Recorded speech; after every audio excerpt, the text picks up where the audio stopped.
Olá pessoal do sétimo ano, vamos fazer agora a correção da página 70, as questões 6 e 7. A questão 6 pergunta o seguinte: qual foi a estratégia utilizada pelos portugueses para se estabelecerem no continente africano? Espero que todos tenham resolvido, pessoal. E a resposta correta seria: os portugueses utilizaram como estratégia a fundação de feitorias ao longo da costa africana para se estabelecerem no continente. Então, aquilo que a gente leu na aula passada, né? Essa foi um marco, né, da presença portuguesa no continente africano. Não só na África também, mas em alguns pontos da Ásia, né? E a questão 7. Qual foi a estratégia utilizada pela coroa portuguesa para explorar as ilhas de Cabo Verde? Como esse sistema funcionava? Nós temos duas perguntas em uma só, né? A coroa portuguesa adotou o sistema de capitanias hereditárias para explorar as ilhas de Cabo Verde. Aquilo que eu falei para vocês, esse sistema de capitanias hereditárias foi o mesmo sistema que posteriormente foi utilizado aqui no Brasil também, né? Mais precisamente em boa parte aqui do Nordeste. O sistema consistia na divisão do território em grandes lotes de terra que eram distribuídos aos donatários, os quais eram responsáveis pela defesa, administração e aplicação da justiça. Okay? Então essa foi uma das estratégias que os portugueses utilizaram, né? Dividir as terras em grandes lotes e para cada um desses lotes designar aí um donatário para fiscalizar, cuidar da segurança, justiça, enfim, eles eram responsáveis por tudo. Então, pessoal, como a semana de provas está chegando, né? Então é interessante que a gente faça uma revisão e eu direciono vocês em que vocês devem se aprofundar mais para que vocês possam fazer uma boa prova e, consequentemente, tirar uma boa nota. Então, vocês vão iniciar aqui na página 42, capítulo 3, Expansão Marítima Europeia. Então, a partir daqui, vocês vão começar os estudos de vocês. Só a nível de curiosidade, se vocês nunca assistiram, assistam esse filme aqui que está em destaque logo no início do capítulo, né? Perdido em Marte. Há uns 2 anos atrás, mais ou menos, eu pude trazer esse filme aqui e alguns alunos puderam assistir aqui na escola. Mas vocês podem fazer isso na casa de vocês, caso vocês tenham algum interesse, né? Lógico que é um filme de ficção científica, mas é bem interessante a gente assistir. E aqui vocês vão começar o estudo de vocês. A partir da página 44, nós temos a busca de novas rotas comerciais. Então, esse foi o início, né, de tudo dos europeus a partir do século XIV, né, com a crise econômica, a Guerra dos 100 Anos, enfim, tudo isso deixou a Europa um pouco defasada. Então, a busca de novos comércios, de novas rotas comerciais, fizeram com que alguns europeus se lançassem ao mar em busca dessas novas rotas. Aqui na página 45, os interesses da nobreza, da igreja e da monarquia na expansão marítima. Então aqui vocês vão entender que não era só um interesse da nobreza, né, no caso da coroa, que tem o interesse de descobrir novas terras, não era apenas um interesse de comércio ou de conquista, mas também existiu o interesse da igreja, mais precisamente da igreja católica, né, atrás de buscar novos membros, né, novos fiéis, porque a igreja também havia perdido muitos fiéis aí durante essa guerra, né? Então era interessante também a igreja buscar novos seguidores de Cristo, né? Então, através das guerras, das cruzadas e o avanço da peste, né? Outra coisa que também matou muitas pessoas na Europa foi a peste negra, né? Lá na Idade Média. Outra coisa que vocês devem estudar também, com certeza, são as atividades que eu passei para vocês.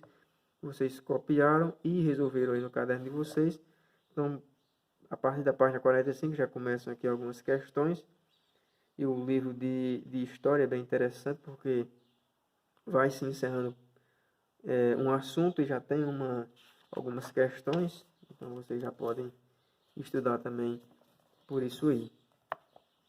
Aqui na página 46, as condições para as grandes viagens marítimas. Então, outro, um texto muito pequeno, muito curto, mas que é de grande interesse para vocês. Avanços nas ciências. Na página seguinte, mapas medievais. O imaginário dos navegadores. Então, foi uma coisa que a gente leu e discutiu um pouco, né, logo no início das aulas, que a gente começou a estudar esse capítulo aqui. Então vocês vão ver como era fértil a imaginação dos navegadores. Embora eles nunca tivessem visto nada, né, nenhum monstro, nem nada, mas eles imaginavam o que poderia ter. E na verdade não tinha, era só a imaginação deles. Na página 48 também tem algumas questões que foram passadas para vocês aí no caderno. E nós temos um outro texto, o desenvolvimento da cartografia, né, que foi a elaboração dos mapas. Então, conforme eles iam viajando, né, observando a paisagem, os lugares, as ilhas, enfim, tudo que eles iam encontrando serviu para aperfeiçoar os mapas. Mas vocês vão perceber que uma coisa que eles nunca abandonaram foi o imaginário. Os mapas daquela época sempre eram enfeitados com algum monstro marinho. Como vocês podem observar essa imagem aqui da página 48, né? Mapa da costa de Portugal, elaborado pelo cartógrafo holandês Lucas Zazen Wagner, em 1583. Biblioteca Nacional de Portugal, Lisboa.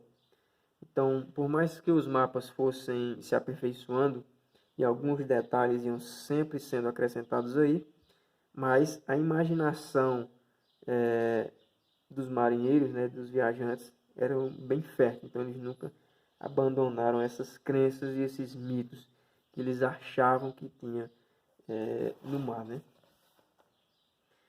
Aqui na página 49 nós temos as navegações entre os séculos 14 e 16. Então, nesse período aqui foi o período em que os europeus alcançaram o nosso continente, né? Vocês vão ver a chegada de Cristóvão Colombo, né? Que foi o primeiro navegador a chegar aqui nas Américas. A chegada de Cabral aqui no Brasil. Enfim, esses grandes navegadores que, de certa forma, foram responsáveis por colonizar o nosso continente. Aqui embaixo nós temos Portugal dos primeiros viajantes, então aqui no século XIV. Já havia em Portugal um governo suficientemente centralizado para organizar as expedições marítimas e uma burguesia rica capaz de financiá-las. Então havia também o apoio da Igreja Católica, né? Ou seja, aquele que eu falei para vocês. Havia o interesse de todos. Havia o interesse dos comerciantes, né, em busca de novos produtos, e de novos mercados consumidores, de novas rotas comerciais. Havia o interesse da coroa, em busca da conquista de novas terras e assim expandir também o seu território. E, claro, havia também o interesse da igreja. Então, de certa forma, era fácil arranjar alguém que financiasse essas viagens aí.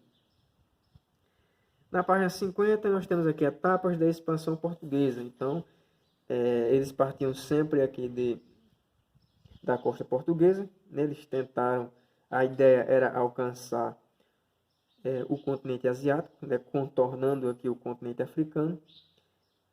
Mas em uma dessas viagens aí, Cabral acabou chegando até o Brasil no ano de 1500.